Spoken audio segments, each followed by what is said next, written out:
안녕하세요. 임상심리사 소냐입니다. 우울증의 원인은 다양해요. 생물학적 원인으로 봐서 뇌 문제이거나 세로토닌과 관련되어 있을 수 있고요. 부정적인 크고 작은 생활 사건 또는 사회적으로 지지가 좀 부족하다든가 기대가 상실이 됐다든지 친밀감이 상실하는 경우가 있어요. 우울증은 진공 상태에서는 일어나지 않습니다. 이와 같이 사건이나 상황이 존재해요. 우울은 슬픔만을 뜻하지는 않아요. 3분의 1은 슬픔, 3분의 1은 공격성, 짜증, 분노로 표출될 수도 있고요. 3분의 1은 우울로 나타나기도 해요.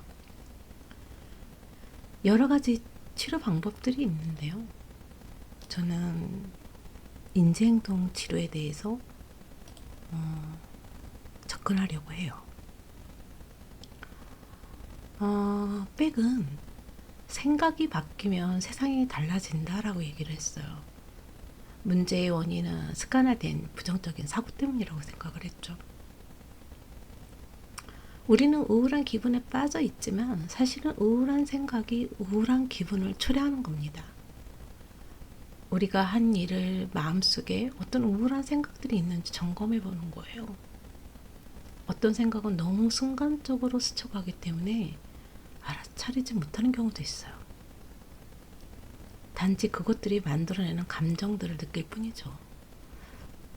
따라서 그 순간 마음속에 처음 떠올렸던 생각들을 접하는 것이 상당히 중요합니다. 인지행동 치료는 우리의 인지는 사고와 감정과 행동이 서로 상호작용을 해요. 이 세 가지는 서로에게 영향을 줍니다. 여기를 보면 90점을 맞은 친구도 우울해. 다 다르죠. 그러니까 슬픔, 분노, 불안 등 감정은 사람마다 다 다르게 나타납니다. 다 같은 점수에서 우울함을 느끼지는 않거든요. 원효 대사가 한밤중에 갈증이 나서 물을 마셨는데 그 물이 달콤하고 감미로웠어요. 아침에 일어나서 보니 해골에 고인 썩은 빗물임을 알게 되었죠. 순간 온갖 추한 생각들도 들고 구역질도 났어요. 하지만 간밤에 마셨던 물은 너무 달콤했던 건 사실이거든요. 이 모든 것이 생각의 차이입니다. 더럽다 생각하면 더러운 거고요. 또 달콤하다 생각하면 또 달콤한 거고요. 인지매개 가설은 우리의 생각에 따라 행동과 감정이 달라진다는 거예요. 생각에 따라 이런 거야 라고 추측하거나 예언하는 거니까요. 예를 들어 소영이가 인사를 받지 않고 그냥 지나가는 거예요. 날 무시하나? 나한테 화가 났나? 그렇게 생각하다 보니 화도 나고 불쾌해지고 짜증도 났어요. 그런데 선영이가 너 들었니? 소영이네 엄마가 저번 일요일에 큰 교통사고가 나셨대. 듣는 순간 아차한 거죠. 어떡하지? 많이 놀랬겠다. 걱정 많이 됐겠네. 라는 동정심이나 안타까움으로 바뀌는 거예요. 왜 상황은 그대로인데 기분은 달라졌을까요? 우리는 사건에 반응하는 것이 아니라 그 사건을 어떻게 지각하고 해석하느냐에 따라서 반응하는 거라고 보는 거예요. 여기서 핵심 신념이라는 게 중요해요. 이것은 깊은 무의식을 말하는 거거든요. 나는 사랑받을 만하지 못하다.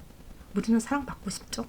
그렇게 해야 되는데 나는 받을 만하지 못해 라는 무의식적으로 생각을 하는 거죠.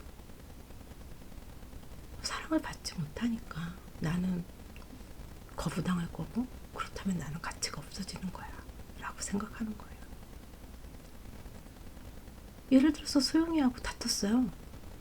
자동적 사고. 그러니까 나도 모르게 의식하지 못하는 상태에서 순간적으로 즉시 떠오르는 생각이 나는 이제 소영이랑 끝날지도 몰라. 어떡하지? 그러니까 참아야 돼. 그렇다 보니 감정은 슬프고 말은 못하니 눈물만 나오고 생리적인 현상으로 막 두통이 생기기도 하고 복통이 생기기도 하는 거예요. 그게 우리가 말하는 우울이라는 감정으로 온다는 거죠. 치료나 극복을 위해서는 우리는 인지 왜곡을 알아야 해요. 왜냐하면 왜곡된 지각이 있음을 내가 확인해야 기능적인 사고, 합리적인 사고로 바꿀 수 있으니까요. 흑백 논리라는 거는 생활 사건의 의미를 이분법적으로 해석을 하는 거예요. 이것은 성공 아니면 실패야 등으로 생각하는 거죠. 얼마든지 척도로 생각할 수 있어요. 우리는 꼭 0점 아니면 100점은 아니니까요. 90점도 있고 50점도 있고 30점도 있을 수 있으니까요. 정식적 여가는 특정한 사건과 관련된 일부의 정보만 선택적으로 받아들이는 거예요. 그리고 그것이 전체를 의미한다고 잘못 해석하는 거죠. 발표 상황에서 소수의 부정적인 반응을 내가 봤어요. 저쪽에서 막 엄지를 밑으로 막 내리면서 나를 무시하는 것 같은, 그걸 보는 순간 나는 실패했구나 라고 생각하는 거죠. 그게 전부가 아니죠. 나를 지지해주는 사람, 내 말에 끄덕이는 사람들이 더 많다는 거죠. 의미 확대와 축소는 어떤 사건의 의미나 중요성을 실제보다 지나치게 확대하거나 또는 축소하는 것을 말해요. 칭찬하는 것에 대해서는 축소적으로 반응을 하죠. 예의상 그랬겠지. 운이 좋아서 그렇게 된 거지 이렇게 생각하는 거죠. 그런데 반대적으로 비판적인 것에 대해서는 아주 사소한 것임에도 불구하고 맞아. 내가 멍청하고 그래서 그런 거지. 난 제대로 하는 게 하나도 없어. 이런 생각을 하는 거예요. 충분히 잘하고 있는데도 말이죠. 개인화는 자신과 무관한 어떤 사건을 마치 자신과 관련이 있다고 생각을 하는 거예요. 여행지에 갔는데 외국인들이 막 둘이서 얘기를 해요. 못 알아듣는 말인데 나를 비우는 것 같다는 느낌이 드는 거죠. 그냥 그들은 여행에 대해서 얘기를 한 건데도 말이죠. 과잉일반화는 특수한 상황의 경험으로부터 일반적인 결론을 내리고 그것과 상관이 없는 상황에서도 그 결과물을 똑같이 적용하려고 하는 거예요. 내가 며칠 전에 수학 시험을 봤는데 점수가 30점이 나왔어요. 많이 낮긴 하네요. 근데 오늘 영어 시험을 보는데 이번에도 점수가 엉망일 거야 라고 생각하는 거죠. 수학과 영어는 다른데 말이에요. 독심술은 충분한 근거 없이 다른 사람의 마음을 제멋대로 추측하고 단정짓는 것을 말해요. 내가 옆에 지나가는데 나를 안 쳐다보는 것을 보니 얘가 나한테 뭔가 숨기는 게 있는 게 분명해. 그 친구는 안과 수술을 해서 안 보여서 그랬던 것 뿐인데요. 예언자는 마치 미래에 일어날 일을 예언하듯이 그것에 대해서 단정짓고 또 확신하는 거예요. 지민 씨랑 헤어졌으니 난 이젠 여자도 못 만나고 평생 외롭게 살 거야 라고 생각하는 거죠. 얼마든지 다른 이성을 만날 수 있는데도 불구하고. 감정적 추리는 현실적인 근거 없이 자신의 감정에 근거하여 결론을 내리는 거예요. 발표를 앞두면 누구나 긴장되고 또 떨려요. 그런데 떠오는 자신을 보고 실수할 거라고 생각을 하는 거예요. 미리 해보지도 않았는데 말이죠. 우리는 이런 인지 왜곡들을 가지고 있어요. 인지 왜곡에서 벗어나는 거는 사건과 결과를 이렇게 바라보거나 혹은 이렇게 관점을 이렇게 다르게 보는 것을 말합니다. 외열 전략이라고 해서 A는 obsessed the anxiety, 자신의 불안을 있는 그대로 받아들이고요. 또 없애야 된다는 생각을 하지 않는 겁니다. W는 watch your anxiety, 그냥 불안을 있는 그대로 지켜오는 거예요. 그 3단계는 A, act with the anxiety, 함께 하는 거예요. 불안과 더불어 행동을 같이 하는 거죠. 불안하기 때문에 특정 상황이나 뭐 과제를 피하거나 직업을 피하거나 이러지 않고 직면하는 것을 이야기를 해요. R은 repeat the steps예요. 1단계부터 3단계까지를 계속 반복하는 거죠. 5단계는 E, expect the best, 최상의 상황을 예상해 보는 거예요. 시뮬레이션을 해보고 뭐가 더 좋은 건지를 생각해 보는 거죠. 그게 굉장히 중요합니다. 인지 삼재는요, 자기가 세상 또 미래에 대한 개인의 부정적인 생각과 태도를 말합니다. 자기에 대해서 비관적으로 생각을 해요. 나는 무가치한 인간이다, 이렇게 생각도 하고요. 미래에 대해서는 염세적인 생각을 해요. 나의 앞날은 희망이 없고 어둡다고 생각을 하고요. 세상에 대해서는 부정적인 생각을 합니다. 세상을 살기 아주 매우 힘든 곳이고 무서운 곳이다, 이런 생각들을 하죠. 그러니 어디 마음이 편하겠어요. 매우 우울하고 그렇겠죠. 그래서 저희는 사고기록지라는 거를 작성을 해서 우리가 가지고 있는 역기능적인 신념을 찾아내죠. 이제 저번에 얘기했었는데, 스키마에는 긍정적인 스키마도 있고 부정적인 스키마도 있는데, 이제 부정적인 스키마를 찾기 위해서 사고기록지를 작성을 해요. 7칸짜리도 있고 5칸짜리도 있고 그러긴 한데, 저는 좀 예제를 들어서 설명을 하려고 합니다. 상황이 40대 주부로 잡았어요. 2025년 10월 5일에 그때 추석이 맞아요. 근데 그때를 이제 하나 예를 잡아서 했고요. 일요일에 시댁에서 이제 명절을 세고 나서 친정 가려고 준비를 하고 있는데 남편이 너무 힘들다고 오늘 말고 내일 가자는 거예요. 그때 내 기분이 어땠냐? 화가 10점인 거예요. 짜증이 8점이고 미움이 9점이에요. 반사적인 생각이 딱 들죠. 반사적이라는 생각은 자동적으로 드는 생각을 얘기를 해요. 스쳐 지나가는 생각이요. 예전에 시댁에서 부를 때는 내가 쉬는 날에도 다녀오자고 하더니 처가에는 이렇게밖에 안 한다는 말이야. 어째 저 모양이지, 양심도 없다, 나랑 친정을 무시하는 거네, 이런 생각이 스쳐 지나간다는 거죠. 이걸 우리가 자동적 사고라고 하는데, 자동적 사고를 찾는 방법에는 이제 첫 번째는 내 감정의 변화를 인식해야 되는 거. 내가 지금 무슨 감정이지? 이걸 알아차리는 거. 그리고 또 심리 교육도 중요합니다. 필요하고 또 많이 도움이 돼요. 교육을 받는 것도. 그리고 지금 얘기했던 것처럼 사고 기록지를 5칸짜리, 5칸짜리로 연습을 하는 방법도 있고요. 심상활동이라고 해서 이제 이미지화 해가지고 이런 거를 보기도 하고요.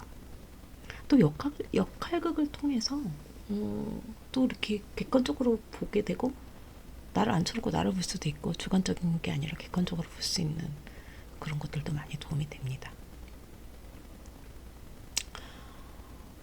그러면 이제 이런 반사적인 생각이 들었어요. 그러면 어떻게 해요? 우리는 현실적인 합리적인 생각을 해야 할 거 아니에요. 그때 우리는 증거를 찾는 것부터 해서 이제 객관적인 입장까지 고려해 보는 것을 우리는 6명의 어머니라고 해요. 좀 그렇게 배웠습니다. 첫 번째 엄마는 이제 증거를 찾는 엄마죠. 내 생각이 맞느냐 안 맞느냐를 따져보는 엄마인데, 여기서 맞다는 증거는 시간만 내면 시댁에 가자고 했었던 거, 그리고 사소한 일에도 어머님한테 계속 전화하고 아버님한테도 전화하고 그랬다는 거죠. 그리고 또 이번에는 내가 쉬는 날인데도 불구하고 시댁에 가자고 한 적도 있고, 이번 같은 경우는 우리 집에 늦게 가자고 다 학교, 이거는 내가 봤을 때 맞는 증거죠. 그럼 틀리다는 증거는 뭐가 있을까 하면 곰곰이 생각해 보니 예전에도 너무 피곤해해서 친정에 늦게 간 적이 있었어요. 그리고 또 우리 부모님한테 친정 부모님한테 용돈도 많이 드렸었어요. 나 몰래 서프라이즈로. 엄마가 되게 좋아했던 기억도 나네요. 뭐 이런 식으로. 그럴 때 막상 가면 우리 부모님한테 너무너무 잘하는 거예요. 이거는 내가 틀리다는 증거가 되겠죠. 그럼 우린 두 번째 어머니를 불러와야 돼요. 그럼 대안적으로 설명을 하는 거죠. 일어난 일에 대해서 내 생각과 뭐 다른 대안적 설명은 없을까라고 생각해 보는 거예요. 처갓집을 무시해서가 아니고 혹시 뭐 다른 이유가 있었나? 라는 생각을 해보는 거죠. 요 근래 잦은 출장으로 많이 힘들어하긴 했었던 것 같다. 우리 집까지 가는데 4시간이나 걸는데 뭐 길은 시간이 짧지는 않아. 피곤할 수도 있겠어. 그럼 오늘 가는 거보다 내일 가는 게 나을 수도 있겠네. 뭐 이런 식으로 생각할 수도 있죠. 세 번째 어머니는 현실성을 평가하는 거예요. 이런 경우에 내가 최악의 결과, 최선의 결과, 그리고 가장 현실적인 결과가 뭔지 생각해보는 거예요. 최악의 경우는 뭐겠어요? 우리 친정 무시했네? 라고 서로 심하게 다투고 또 서로 등을 돌리고 심지어 이혼까지 할 수 있겠죠? 최선의 결과는 뭐냐? 내 마음속에 그냥 파라다이스도 있겠지만 남편이 내 마음을 진짜 알아주고 얼른 나한테 사과하고 이후로는 절대로 친정을 무시하는 일이 없겠다고 나를 떠받들고 사는 거죠. 그게 내가 생각하는 최선의 결과인 거죠.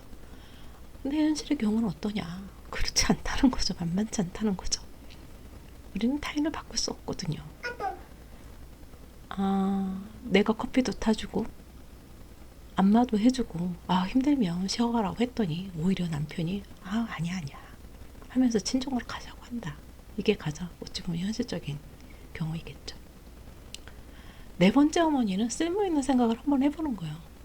내 뜻대로 따라 해주지 않는다고 해서 화내봐야 서로 마음만 상할 뿐이고 힘들게 일하는 남편이 또 시댁에서 또 편히 쉴 수 있도록 배려도 해주고 그러면 또 오히려 뭐 미안해서 다음에는 이렇게 안 하겠지. 뭐 이번에는 그냥 이렇게 이해하자. 뭐 이런 식으로 생각해 보는 거죠. 다섯 번째 어머니는 이런 경우 이제 대처를 어떻게 할 거를 생각해 보는 거예요. 해결책과 자선책이 있을까라고 생각해 보는 거죠. 기분 나쁘게 다투기보다는 기분 상하지 않도록 부드러운 말로 설득을 해본다. 그리고 서로 배려하는 마음이 부족했으니 당신 요 근래 출장도 잦았고 힘들었지? 하고 공감해 주는 거죠. 그럼 이번에는 이렇게 하고 다음에는 반나절 일찍 친정으로 가자 라고 절충안이나 뭐 대안책을 내보기도 하고 이참에 조금 그냥 아이들이랑 바깥에 나가서 나도 좀 여유 좀 즐겨봐야 되겠다. 뭐 카페를 가든 이런 식으로 해서 시간을 보내는 방법도 있는 거죠. 다섯 번째 어머니는